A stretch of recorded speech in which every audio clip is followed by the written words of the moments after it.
जो छोटा सा माफिया, इनके बच्चे बाहर, इनका पैसा बाहर, इनके मालात बाहर, इनके इलाज बाहर, इनके बच्चे बाहर पड़ते हैं और इस मुल्क का पैसा चोरी करके बाहर मालात लेते हैं और यहां इस मुल्क को उधर लेके जा रहे हैं जिधर आगे इस मुल्क की सलामती को खतरा है।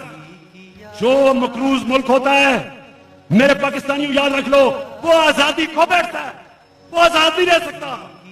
जो कर्जे देता है वो आपसे वो करवाता है, आपकी आजादी लेता है, आपको हुक्म करता है, आपसे हर गलत जो काम वो चाहता करवा सकता है, आपको गुलाम बना सकता है, फतह किए बगैर आपको गुलाम बना सकता है।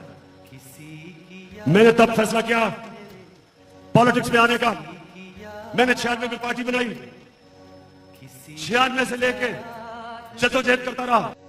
किसी की याद मेरे, किसी की याद मेरे, किसी की याद मेरे, किसी की याद मेरे, किसी की याद मेरे।